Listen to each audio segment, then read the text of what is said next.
It is that one thought, one belief that I am the doer that brings forth the entire bondage.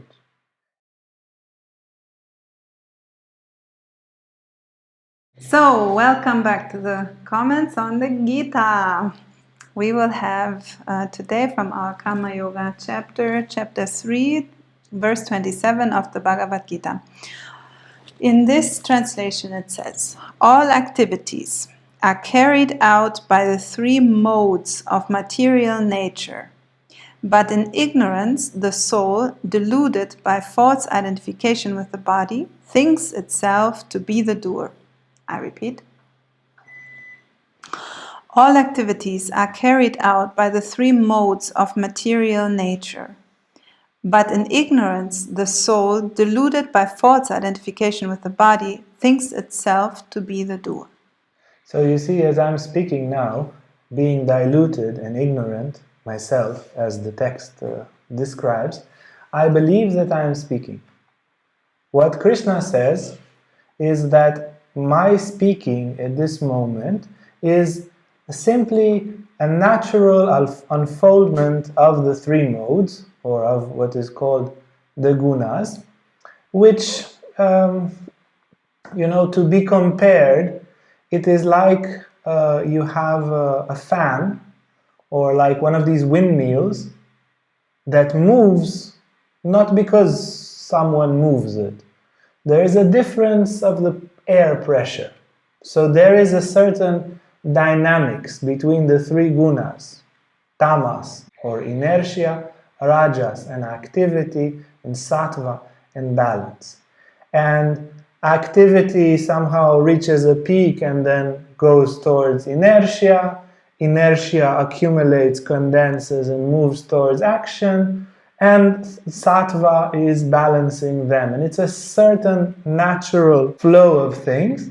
And because of our ignorance, as Krishna tells us, we attribute ourselves to be the doer. Now, when we enter, according to Krishna, this reality of being the doer, then we enter the whole game of karma, of bondage, of samsara, of reincarnation, and the soul and spirit, which is essentially free, limitless, eternal, happy and perfect, forgets itself, becomes concealed from itself, and perceives itself as the doer of something, and therefore is trapped. Because after you do something, there is the effects of what you have done, and that seals you in. If you do not perceive yourself as the doer, the actions which are done through your body, through your mind, through your dreams, through your memories, they do not bind the soul in any way. It is that one thought, one belief that I am the doer that brings forth, according to Krishna and to other divine beings, that bring forth the entire bondage. And you can experience, after a certain practice of meditation, contemplating very much this state, and if you can wash off this thought for 10 minutes, for half an hour, for 1 hour, you don't believe anymore you are the doer. You perceive it is like a hot air balloon, or like these helium balloons. You just cut the cord. And suddenly your spirit, as soon as this idea disappears, the entire weight of existence disappears with it. And the freedom of spirit, Atman, Purusha, Jivatman, soul, name it what you wish, it just rises into an eternal and limitless space. So inside this sutra is concealed a very big secret. You want to transcend? There's actually only one thought. Erase that. If you truly do not believe that you are the doer of anything, and it can be tackled, that thought. There are methods. And if you are just strong, you just say, I don't believe I am the doer of anything. I'm not thinking the thought. I'm not trying not to become the doer. I can never think, can never do, can never move. Nature does everything. I am nothing. I am not the doer. I will never do anything. If you can believe that really strongly, the entire grip that holds the soul prisoner and that keeps us in this mortal body with a very limited suffering view of ourselves is cut. And instantaneously, in 3 seconds, there's a light and an expansion and a freedom and a silence and a totally different dimension, which is far more home than here. Of course, to get it for one meditation is very nice, and you will see the meditation ends and the program reaches and you start again, but at least to get the taster of it is already a lot. For me, this verse is actually an inspiration to contemplate the both the reality of things and the illusion that I myself find myself trapped into, so to say. If you consider the verse as it unfolds, it basically says, look, you are a wave on the ocean, and then you all of a sudden think, oh, me, this little square meter of waves, I am waving. There's someone else over there, Johnny, he's waving as well over there. But actually it's an ocean rolling by the movement of wind and air pressure and all the wonderful physicalities of things that actually creates this experience that I am meant to awe-struckenly contemplate as it happens, that I am meant to witness, full of amazement and full of joy and bliss, whatever that current experience might be. I like to think of this joke with the elephant and the mouse passing the bridge, and the mouse says, look how much the bridge vibrates from us walking over the bridge. This is somehow how we act when we say, oh, look, I did that, or look, I can't do that, and look, this is my past, and this is my anticipated future, and I am performing certain actions, but also I am creating this particular, what I call the associated actions that create my life. But actually, I am a mouse there walking with God over the bridge. Even I'm a microbe on the elephant that is God, having the funny illusion that I'm moving the bridge. But actually, I'm just enjoying the ride on God's back, so to say. And I like to invite you to contemplate on a daily basis this reality. Uriel described it through this cutting of the one thought that I am the doer. For me, it helps somehow this perspective change to achieve this, to sort of zoom out and to understand, okay, it is not just me, the little mouse, trampling on the bridge and making waves, but actually if I zoom out, if I move to a perspective that can embrace the fullness of what is happening, then I notice clearly my friend the elephant, God namely, is probably the one that is mainly responsible for all this movement that is happening. And when that sinks in, like really contemplating that and intimately feeling how actually I'm this little mouse or microbe enjoying the waves of my friend, enjoying the, all the effects of the presence of God through me, around me, it creates a magical perspective. The actuality of things, which is these modes of nature as it is described that are, moving exactly in the perfectly integrated way. I like to refer to it in a very personal way of observing this miracle of life that unfolds through the gunas, through the three tendencies of life, as the elephant is walking over the bridge, so to say. and to enjoy those ripples, to enjoy to be a witnessing part of that plays an active role, but not because I am doing something, but because I'm on the ride with my very large friend, so to say.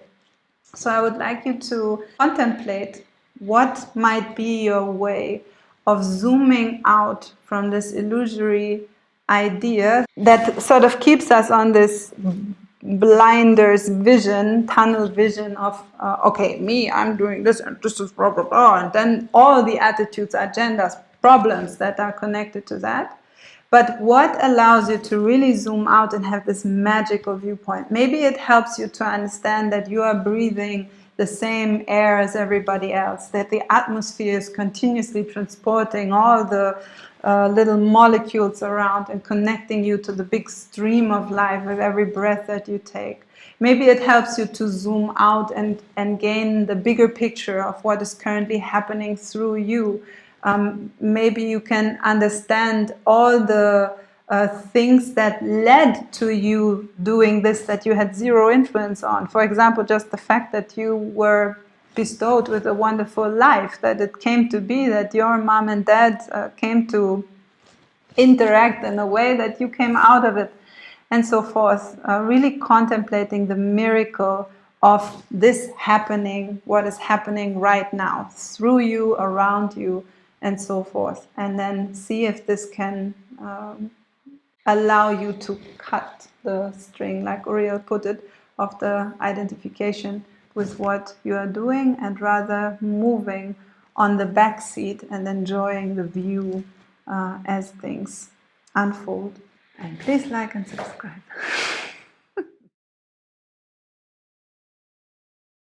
As you create any other belief, you start with the thought, but then eventually it has to include that even this thought that I'm having now, I'm not thinking of. You know, you have thoughts, like from time when you go to sleep, and then you have like a bubble there of a thought. Kind of jumped, and you see, I don't know what, a unicorn, before you're in this hypnagogic state. You don't believe that I was thinking of a unicorn. Kind of appeared. Like that. Yeah, it is the same feeling. A little bit of it you get just as a faint when you dance sometimes. You don't feel you are dancing. It's like the body is moving with the music. Let your body move to the music. Yeah, it's coming of its own. This is the feeling, but this is just the thread. This is just the beginning. These are just clues. It takes a certain power of conviction. This is what I will believe in, and I will believe in it, and that's that, and that's that, and that's it, and that's that. And yeah, you do it through thought. And eventually it accumulates to such a power that you dissolve the other belief, and once this belief becomes stronger, it cuts the cord, at least for a while. And to go more the Taoist route of things, if you look out of the window and you observe whatever is going on there in the street where you live and so on, you are watching people go from A to B. You see some trees moving, you see the birds passing, and so and so. You watch all these different elements happening, but in no moment do you think, oh, look, this is me there, I am walking over there, look, it is me moving in the trees and so forth. You just enjoy. You don't get worried for that lady with the shopping bags. You just watch what is going on. Same within your inner universe, same with your thoughts. The thoughts will appear anyways. The question is, why do you need to hook yourself on them? Why do you need to say, me? Just watch. Clouds on the sky, passing by. You see, the actions that we do, they are secondary. The intentions from which the actions come, like from the universal scale, the intention with which the action come, this is what counts. This is what we will be held accountable for primarily. The result of the action, they are secondary. To understand if it's integrated, watch alone or with a friend, essentialize, really find out all your intentions, good and bad, pure and impure. Okay, just see all of it. And then aim to essentialize, that your intention will be very pure. And that's the best you can do at this level of intention. And then for integration, what you can do is, for example, to take like a day retreat. Consecrate it. If it's something, okay, it's maybe a project for many years, you can take a day's retreat and consecrate a lot of the practice to find out if it's integrated or not. Because if you want to access such an intuition, you need to create occult power through sacrifice. So, like they used to sacrifice, I don't know what, on the altar, we sacrifice our time. We make a lot of effort, meditations, prayer, and ask, is it integrated, is it integrated, is it integrated? If you do 12 hours of practice for that, that's a whole bunch of spiritual power, and like this you can very well have the answer. But first purify the intention and then do such a spiritual effort, and then, integrated, not integrated. Yeah, and doubts very often relate to fears and pains that we don't really want to look in the eye, straight in the eye, and just face them. So it is much better to face a doubt than to have it sort of there in the background, or maybe I can avoid it if I shout loud enough with other thoughts on top, then I can avoid the doubt. No, look at the doubt. Really stare it in the eye.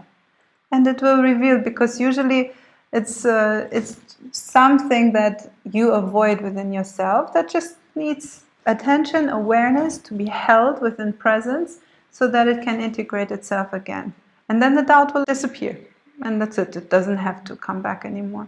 So also look into that. Hey guys, if you like this video, make sure to like and subscribe to our YouTube channel for more content on spirituality, Tantra, and more. And if you want to sign up for our online classes or for our retreats, you can see our website on the description below.